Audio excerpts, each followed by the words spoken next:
Hello, everyone. I am super excited for today's video because it's a little bit of a different video. It's one where I am having a conversation with my wonderful guest. Her name is Selena Soo. She is the USA Today bestselling author of the book Rich Relationships, and it is a must read for you if you are wanting to cultivate more meaningful relationships in your life and in your career. Selena Soo is someone that I had met actually about 10 years ago. She had invited people, entrepreneurs, to her New York City condo where we got to see the Empire State Building from just outside her window. It was amazing.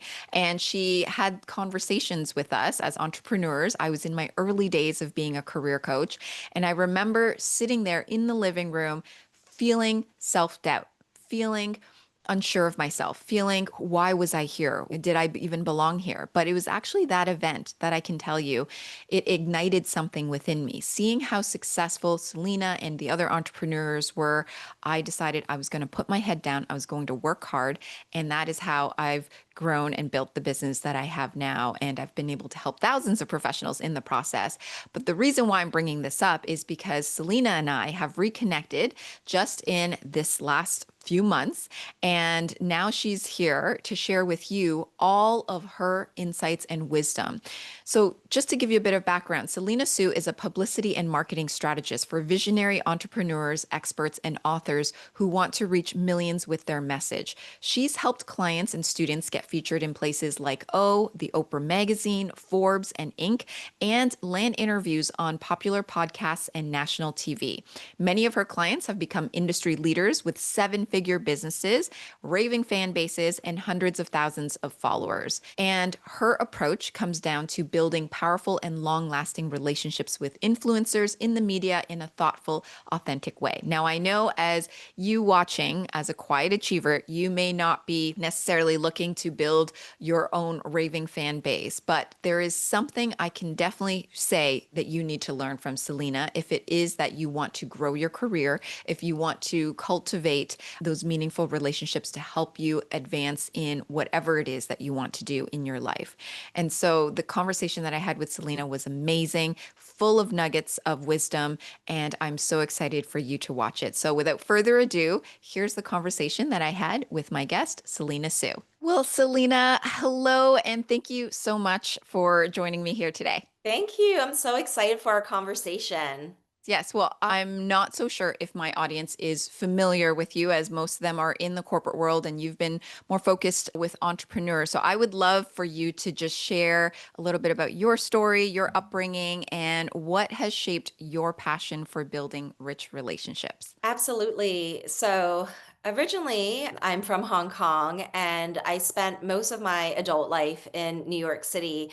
And in my late 20s, I was working at a nonprofit. I was making $42,000 a year, which in a big city like New York is not a ton of money. And I was also in a place in my life where I had really low self esteem and self worth. I wasn't feeling good about myself. I had trouble getting out of bed in the mornings, trouble eating. I became clinically depressed. Things got so bad. My mom flew from Vancouver, where she was living at the time, to New York to be by my side, to help me get on the subway, physically like get myself to work. And that was when I started asking people, and I asked a particular friend, do you know someone that can help me? Because I just can't go on feeling this way. And that's when I learned about this life coach. And she had these women's circles, and we would get together and read about these personal development books, Deepak Chopra, Louise Hay, Marianne Williamson, the classics. And then I started to really take more responsibility for my life and my mindset and feel more empowered. And I started asking my friends, have you heard about these people? Because their work is changing my life. And most of the time, my friends had no idea who I was talking about. And so it just really dawned on me that sometimes the people with the most powerful message can still very much be a best kept secret. And, Mm. as I got into this world of personal development and live your best life, I just wanted to shout from the rooftops. These amazing experts and authors and ideas exist and they can help you. And so that's when I really fell into publicity. That was a form of a rich relationship. I felt that if I could help these incredible people connect with the media and amplify their message to millions, that would be my way of making a big difference in the world. So I did that for a number of years, about 12 years. And more recently, I have shifted away from publicity and just focused fully on rich relationships. I really believe that one rich relationship is more valuable than 100 casual connections. So my approach is all about quality over quantity and depth over superficial connections, which I think is great for quiet achievers or any person that feels like they have limited time, where they can't just be this energizer bunny and running around to every event and doing endless coffee chats, but they really have to conserve their energy. I love that. That is amazing. I did read about your story. You had written about the fact that you were depressed Yes. earlier on in your career. And then seeing who you are now and how you show up as now, it's surprising that happened to you. So I kind of want to go back to that point, and then we can definitely talk about how this relates to quiet achievers, because I know that a lot of quiet achievers right now are, my guess when I was reading it from in your book was that at a time in your life where you weren't so clear as to, I guess, what you were doing and the work, it didn't feel meaningful as much. Was it that was causing you to feel depressed? What was that stuck feeling? I think it wasn't that I didn't love the work. It was rather that I felt like I needed to be perfect all the time. And if I didn't do my job perfectly, if my boss wasn't constantly impressed with me, then there was something wrong with me. And when you're entering the workforce, it's very different than being a student and, studying for exams. You have to interact with other people and build relationships with them. You have to know how to manage your energy and time and present yourself in a different way. So there are all these things that I didn't have a background on. I remember my boss was having me work an event, and because I didn't have much experience with planning and that scale, she had noticed that, like, she said to me, like, oh, you're good at short-term event planning, but like the long-term events, I didn't know what to anticipate. Like, oh, we've got to meet about this, we've got to do about, that. And so anytime I was actually learning, like, oh, you didn't know this, or I made a little bit of a mistake along the way, I felt really bad about myself as a person versus understanding that's Mm. the path of growth. And then in terms of your shift into publicity and now your focus is on rich relationships, I definitely want to dive into that, because with quiet achievers, our focus, our entire life has been to focus on our work, what's in Yeah, front of us, put our head down, do the things that we need to do. And when it comes to building relationships, that's kind of an afterthought. right. If we build a good relationship with our boss or our coworkers, it just comes with the territory of having worked hard. It's how our focus has been, sort of that narrow focus. And so could you enlighten us a little bit about why it's so important? You said, one rich relationship is more valuable than 100 casual connections. Why is it so valuable, and how does that relate to the quiet achievers that are watching?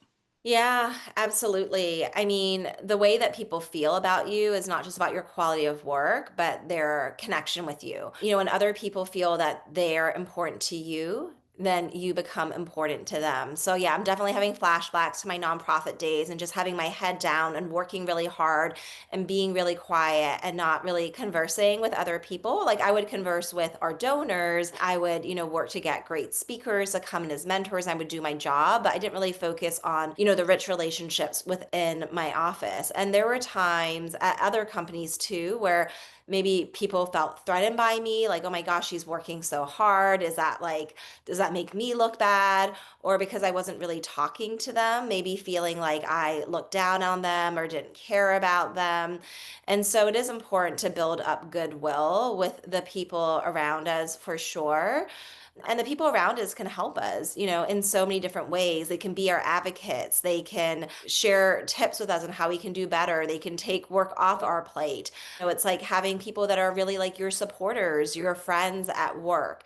And I just felt like the way for me to give my all was just to like produce as much. And I had like a serious kind of aspect to me. And I was just like very focused. I wasn't very relational. And yeah, and that didn't serve me because it led to some people not really resonating or liking me. Yeah. So how did you make that shift and realizing and even shifting yourself, because you were in that sort of quiet achiever mindset and mode? What were the sort of tangible or tactical things that you did to create those relationships and to bond with people more? Yeah, I mean, I'll be honest, when I was in the traditional organizations, whether it was a nonprofit or a corporation, I didn't do a good job of that. And I think for me, my head was kind of always like in the clouds a bit or thinking about this other world of experts and authors and really interesting people. So those were kind of like my people. And so when I left and I eventually started my own company, I was really like with the people that I resonated with. And so one of the key Mm. things I would do is host gatherings. I definitely believe in having one-on-one conversations with someone to, build a connection. But as you start to expand your network, you can't just meet up with people one-on-one all the time. And so what's great about gatherings is that you can serve many people at once, whether it's an after work drinks gathering and there's 6 people coming, or you're doing a walk and talk with a couple friends, or there is like a bigger event that you're hosting that's like 30 or 50 or even 100 people, is everyone seeing you as a leader, gathering people, you're able to, speak to the group, address the group, everyone feels connected to you. But then you're adding additional value because they're able to connect with each other and build those relationships. And all this magic happens without you having to do the actual work, but you have to assemble and gather them in one place. So gatherings was really big. And then there's one other strategy that I think was really powerful for me, but I'll kind of pause there because I Yeah. think that everybody should think about, attending gatherings because that's an efficient use of your time and energy. Someone did the hard work to assemble all these like-minded people around the theme, or even consider hosting your own gathering. It could literally be like you and a friend, like we're going to co-host and we're each going to bring 2 people. And then you have 6 people, for like a weekend brunch or something like that. It doesn't have to be too complicated. I love that. I love that. And I'm thinking, I mean, even just yesterday, I had a call with one of my clients who is a quiet achiever, and she is in the space of having to event plan, actually. She's in the corporate Okay. world. And for her, what she described to me was that it is very draining because she's having to constantly reach out, make connections, plan these events. And just because of her nature and being more introverted and wanting to focus on individual work rather than being out there. And so I do wonder what your perspective is when it comes to if your nature is one where you are more of an introvert, but I know you're also an introvert, Selena. So this is why Yeah. it's really interesting to hear why we'd want to hear from you is how do you manage your energy in terms of the idea of, okay, I'm going to reach out to people, I'm going to gather them, I'm going to bring them together, I'm going to make sure the logistics are all good. And then I also have to ensure that there's good conversation and that I also lead the group. What's your mindset around that? Yeah, I mean, a couple things. It is a lot of work, but it gets easier. I find that when I do multiple events, I finesse the format. So right now I'm in Austin, Texas, and I've been hosting some different dinner parties in people's homes. I felt like that would be even better than, doing it at a restaurant. And not everyone maybe works the same way as you, right? Like some people are more on top of it, other people less so. Some people, when you invite them to events, it's like you have to kind of follow up with them, more than once to see if they're available. So I think the biggest thing, like the most recent parties, there was me and a party host, but then I also had a friend who was responsible for bringing a couple people. So that friend brought 4. The party host also brought about, 4 or 6 people, and then I brought a couple of people. So kind of like joining forces definitely made it a lot Mm. easier. And then just having like good organization, so I have a tracking spreadsheet with everyone's name, and then there's like a drop down box, whether it's like I invited them, whether they're checking. So they responded to me, but they're checking, and then whether they confirm. So there's kind of like those different options. And then I guess there's a fourth where it's like I haven't reached out to them yet. And then I just get everyone's emails, and I have my assistant like get their social media handles.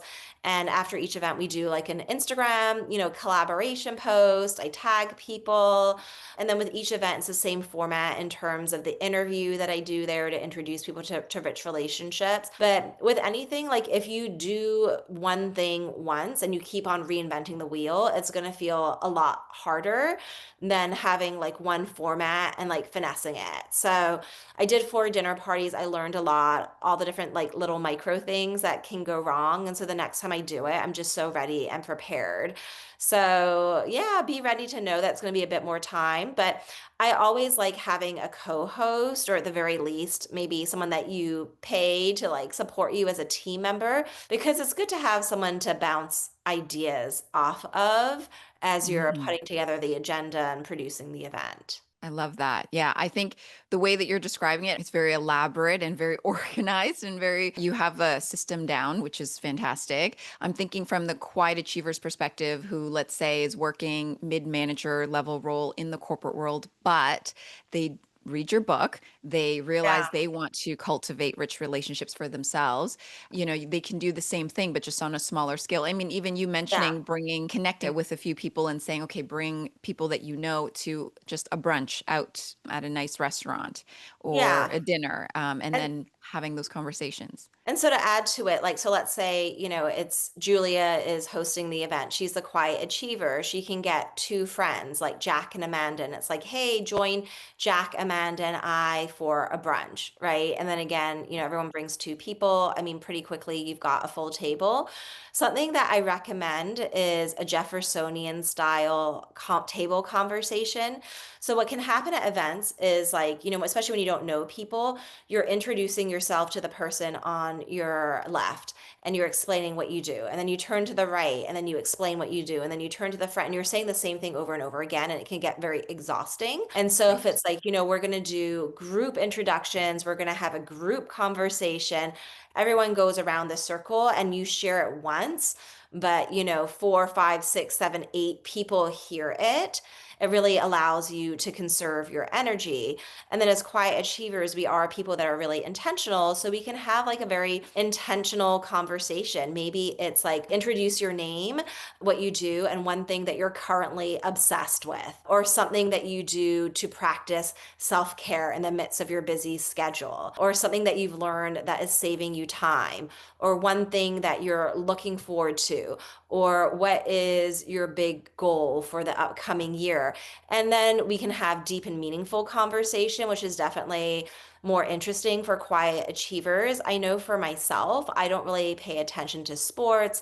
I'm not really the most up to date on politics and just general world news. That's not my thing. Same. I have a couple of topics that I'm really obsessed with and I dive deep into them. And so I just like having more meaningful conversations. Another thing I'll share, I learned this recently. It's so cool. It's this idea of having fish hooks in your introduction. So you can invite people to do like a fish hook introduction.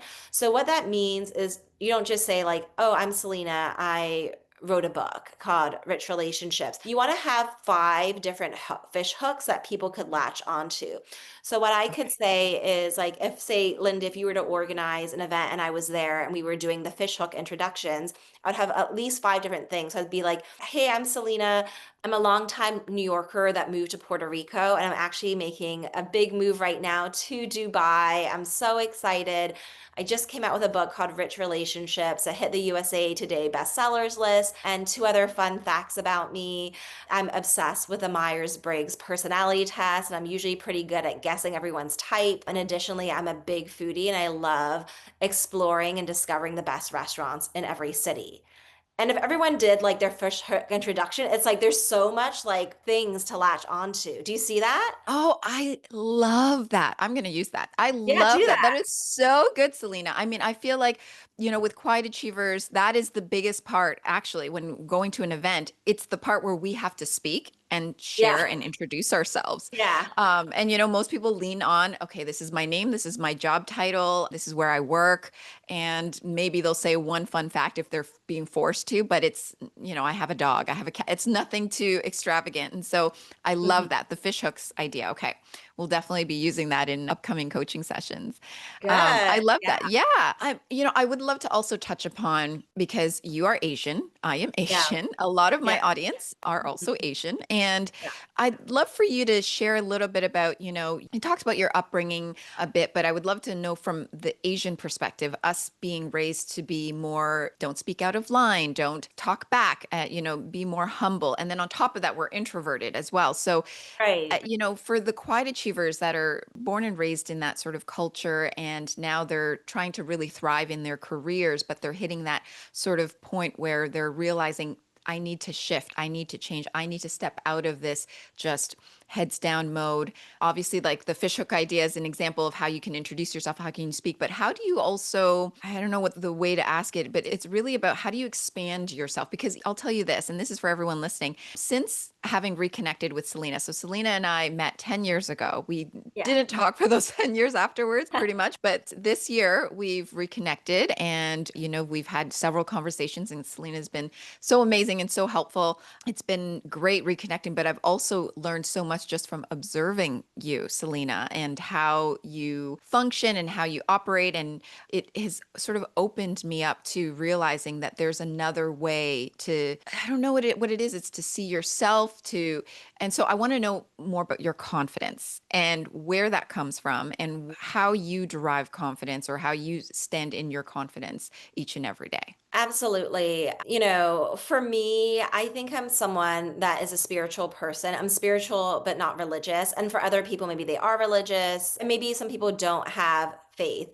But I think, and that's fine too. But I've just kind of seen, like, even if you're not spiritual, I've just also found that with every mistake I make, there's always a benefit, right? So there's a direct correlation between pain and growth, right? The hardest moments we've had are also the opportunities for us to learn and grow and up level. But then here's the thing, it's not that you have to stay in the pain. It's not like, oh, I have so much pain and that means I'm growing. It's like you feel the pain, but how quickly can you course correct? Right, and shift things and Mm. learn from it, because some people make the same mistake a million times over and then life just sucks. But if you can learn the lessons more quickly, that's always better. That being said, there have been certain lessons and mistakes I've had to make multiple times, and that's just been a part of my journey.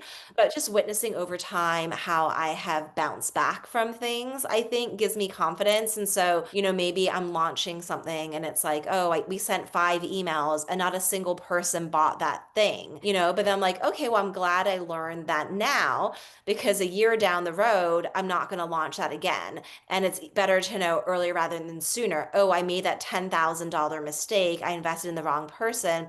Well, good for me to know that now so that doesn't become a $30,000 mistake in the Yeah. future.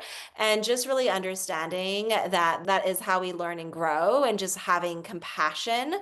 But I think a lot of my confidence doesn't come so much from like, look at me and how great I am. It is more that I think I'm proud of myself, because as an entrepreneur and as any kind of high achiever, it does require a lot of resilience and picking yourself back up, dusting yourself off from disappointments and failures and continuing to move forward. And so hitting the USA Today bestsellers list, I know how much work went into it, how much team time, financial resources, my own, life force into making this what it is. And so I'm just so proud of myself for being the kind of person that could create that kind of result.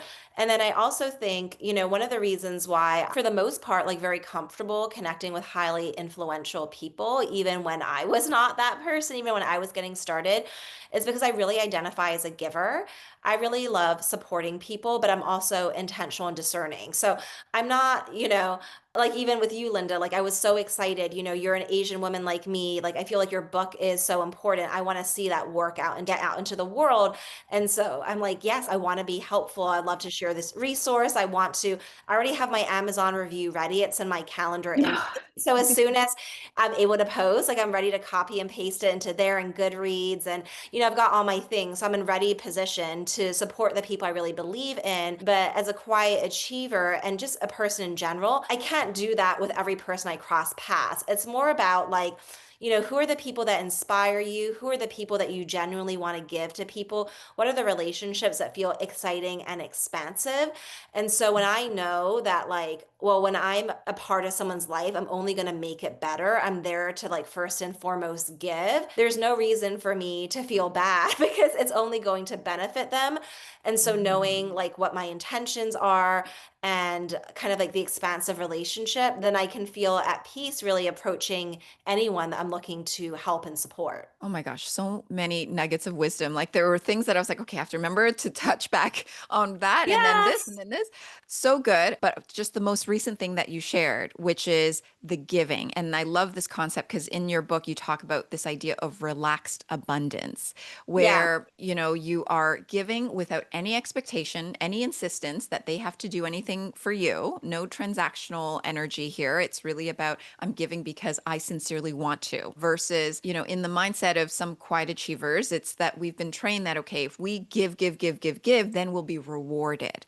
It's sort of we work hard, then we'll be rewarded with the job or the promotion or, the salary bump, or maybe we'll be given opportunities, but it's because we've had to put in that effort. And I think there's truth to that in that sense that you work hard and that you will be rewarded at some point if you stay consistent with it. But then there's also this transactional mindset that some people may have. It's in the back of their minds where I'm working hard, but why am I not getting where I want to get to? What's holding me back from getting to that next phase? Why do I feel stuck? And I wonder if it has more to do with that they're having that expectation and that insistence, which for you, in terms of this idea of relaxed abundance that you talk about in rich relationships, it's not about that. It's more you're putting out the work that you feel is meaningful. Would that align with what you're? Yeah, oh yeah. Well, I think yes. And my feeling is that when a lot of people get overlooked and not promoted in the workplace, it's because they haven't established relationships with the people around them, right? Mm. Because the reality is a lot of people can do the actual work, but it's like, well, who is the person that I want to promote? Who is the person that's going to lead this division? And so people don't just care about what you do, they care about who you are as a person. What are your values? How do you think? How do you present? And so there's other skill sets that they're looking for, and how do you relate and how do you lead? And so being an individual performer is completely different than being a manager or a leader. And so maybe you're not showing people that you have those relational skills. And then also maybe sometimes you're thinking the work should speak for itself, but people are really busy. And so you do need to have the skills to highlight what you did. Whether it's like, it's so great that we worked on this project. I'm so happy that this led to XYZ increase in whatever, right? And it doesn't mean that you have to brag about yourself insistently, but maybe being prepared with one, two, or three sentences that you can share with people so that they're aware of what you're working on. I know when I go to events and there's someone that I've never met before, like if I met you and we had never met before, and someone was like, oh, this is Linda, and she's a career coach. It's like, okay, that's great. But if someone has these fish hooks and it's like, oh, here's Linda, and she's created X number of courses for LinkedIn University, she's attracted close to 1 million people on YouTube, then there's the wow factor. And the wow factor is there not just because of these external accomplishments, but it's like, wow, this says a lot about Linda. For her to get 1 million followers on YouTube, she must really understand that platform. She had to consistently show up. She really had to add a certain amount of value to people. She really, knows her craft, and she's performing at a higher level. And, with the university, it's like, oh my gosh, she has courses. Maybe that's something I want to do. So it's not in terms of just like, oh, it's like a superficial thing. It's actually just a deeper understanding of who this person is.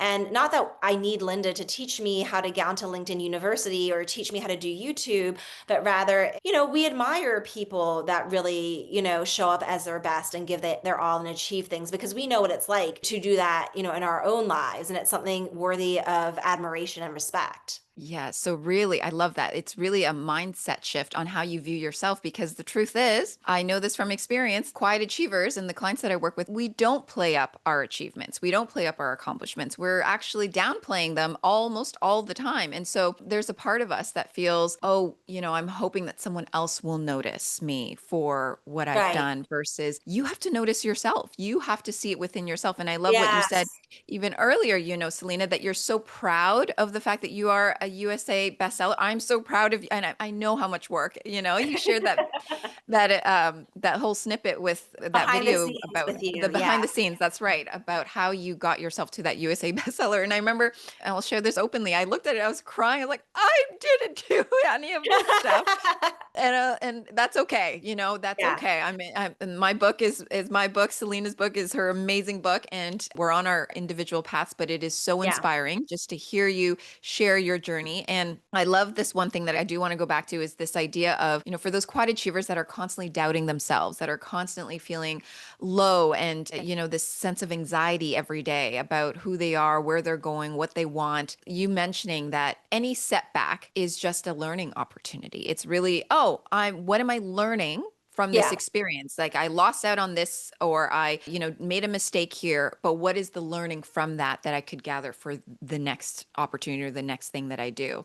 And so when you shift your mindset that way, it no longer becomes about judgment. It more so becomes about just learning and growing and continuing to move forward. So I love that. So thank you for sharing that. And so I know that we kind of went off script, but I love the conversation so far. So let's talk about networking.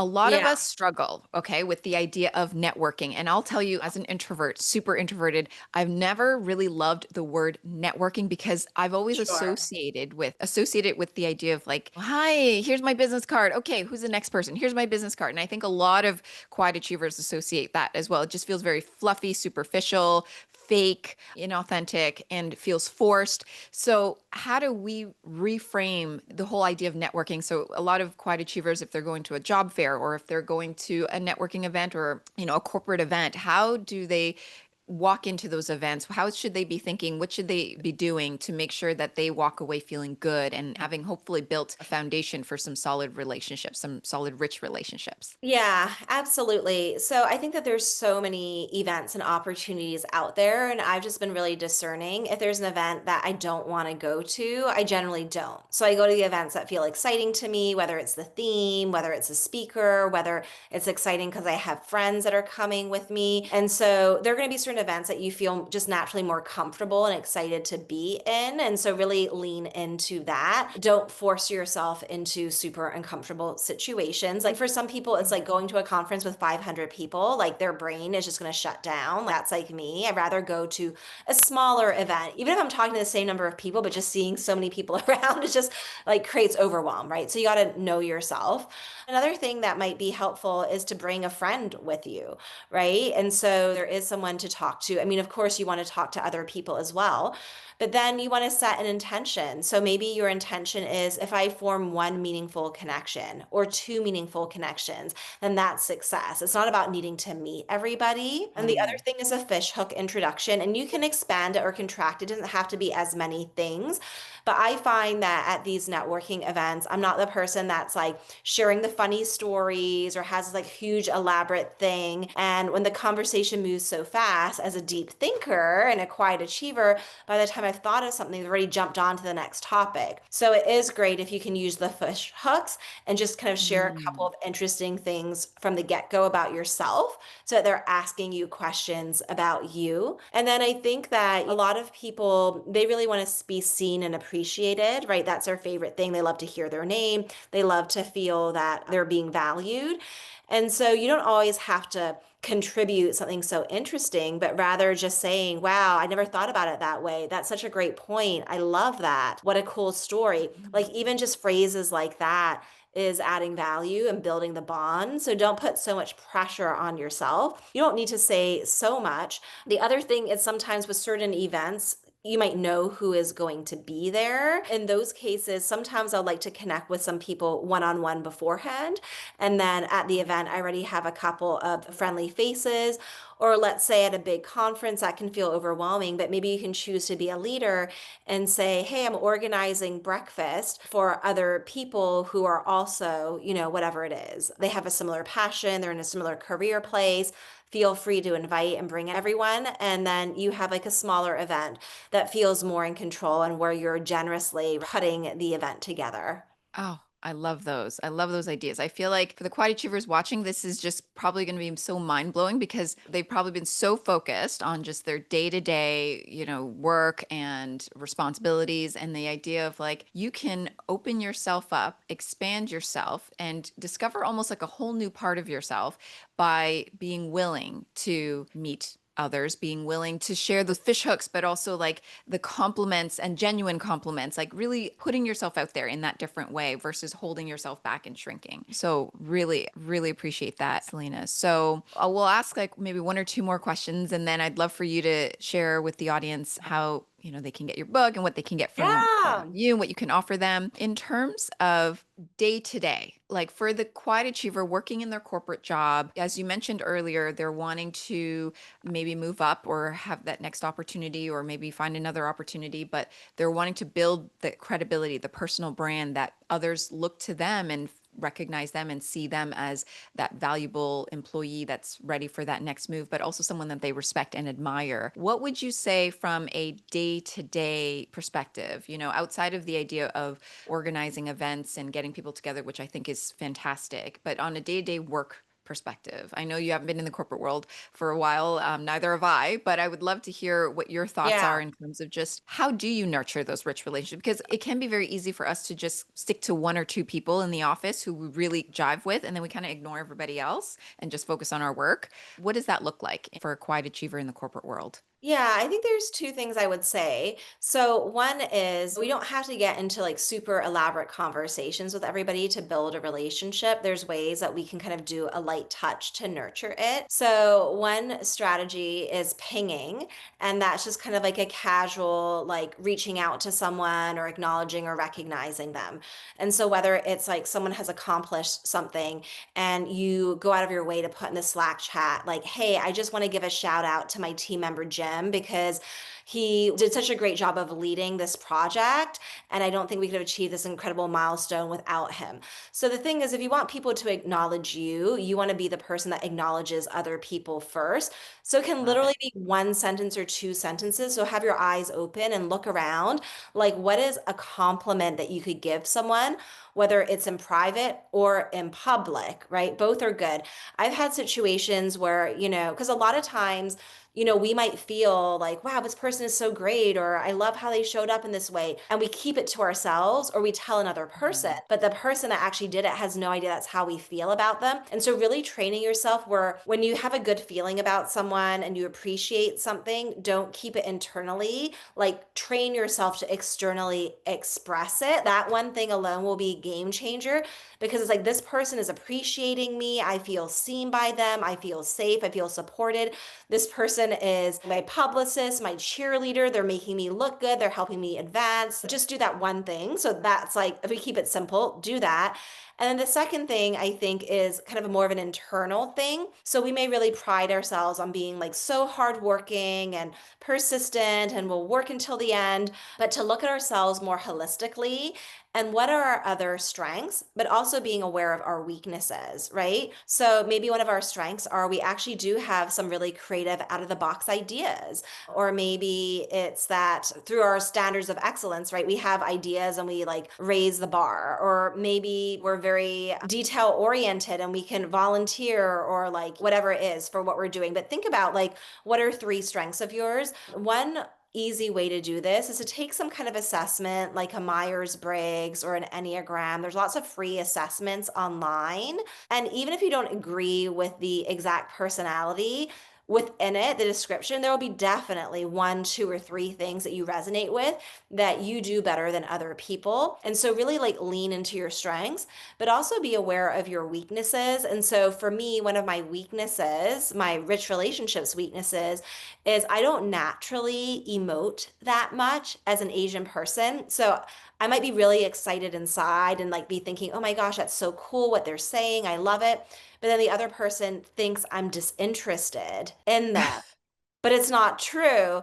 And so I have to be conscious sometimes. Like I kind of trained myself to like smile a little Mhm. more, just knowing it's not coming through, even though in my mind it's happening. And then I Right. also kind of more thoughtful about really using the words of affirmation because when they can hear me say the words, and when I say the words, I also tend to be more animated and smile, then they understand that I really do appreciate and see them. So good. So good. Thank you for sharing that. Linda, I wanted to add one Yeah. thing just because I'm excited. I'm really excited about this topic because I'm not about Yes, yes. telling people to like change who they are. So, if I know like, okay, I don't emote, I'm not saying like I need to be Miss Bubbly, super extrovert, right? It's not about that. But sometimes it's about, okay, if my warmth doesn't come through, how can I amp up the warmth factor by even just 10%? Even 10% is enough. I'm still going to maintain my personality and be true to who I am. I'm not going to try to be someone else. But it is good to acknowledge, hey, there's something about me that is holding me back, where people are misunderstanding me. And I don't want to have that misunderstanding. And so, therefore, I'm going to make a slight adjustment and see what comes from that. I feel like that is so self-aware of you because you wouldn't know that you don't emote unless somebody had said it to you that, Yeah, they How did. come you're not smiling?" Yeah, okay. And I think for quiet achievers who naturally we keep to ourselves, if we don't get that kind of feedback, we can continue for months and years to sort of not really put on those expressions and continue to operate that way. So it does take that level of one, self-awareness. So be willing to start to notice what others, from what I'm hearing from what you're saying, Selena, starting to notice how are people reacting when I am interacting with them? Are they feeling warm and fuzzy? And does it feel like we're having good conversation? Or does it feel as though they're kind of standoffish? And is there something that I can do? And I love how you said just 10% more. We're not looking for you to do a 180 switch and be this Mhm. crazy new person, Yes. because that's fake and inauthentic, and you're going to feel really off about that. But it really is just about the way I'm seeing it is that you're opening up your heart a little bit more and you're just sharing a little bit more of your authentic heart energy with that person. So you're willing to give a little bit of that rather than closing yourself off and being afraid of getting hurt. But it's really, no, actually, the way to build these rich relationships, the core of it from an energetic perspective is really opening yourself up. And I tell people this even if they're Mm, going into interviews and negotiation meetings, like you want to sit there and you want them to feel you without you even having to say anything. You want them to be able to feel your energy, ideally. And then when you speak, that's going to come out even more. But I love that it's really just 10% more and not. yes. Yes. Okay. So, Selena, we're coming up on time. I would love for you to share with the quiet achievers in the audience how they can learn more about you and the wonderful work that you're doing in the world. Yeah, absolutely. So, two things. You can check me out on Instagram. It's Selena, Selena_Soo, Soo. So, Selena_Soo. I would love to stay connected with you. And if you have a question from our conversation today, feel free to send me the question. I'm happy to share follow up thoughts to support you on your journey to building rich relationships. And then the other thing is, I have all kinds of free resources. The first four chapters of my book are available for free. And I also have my 20 plus rich relationship scripts. So you can just go to actually Selena_Soo on Instagram and just send me a message and I can send you all those resources. Fantastic. I love that. So you just have to DM Selena on Instagram and she'll get back to you and she'll give you all the resources. That's amazing. Well, thank you so much, Selena, for this conversation. I learned so much and hopefully the audience did too. And yeah, I just truly admire you. You are so inspirational. And I just can't wait for us to continue to have this rich relationship, continue to cultivate and grow. So thank you, Selena. And thank you for watching. So there you have it. That's my conversation with Selena Soo. I really hope that you gained something from that conversation. And if you are looking to improve your confidence, if you're wanting to go from quiet to confident, then I highly recommend that you sign up for the waitlist down below in the description box where I am opening up doors to my program, Quiet to Confident. If you want to have a conversation, a career strategy conversation, just to understand how Quiet to Confident can support you in your career and in your communication, I would love to have that chat with you. So feel free to go down to the description box and sign up for the wait list and we can chat further.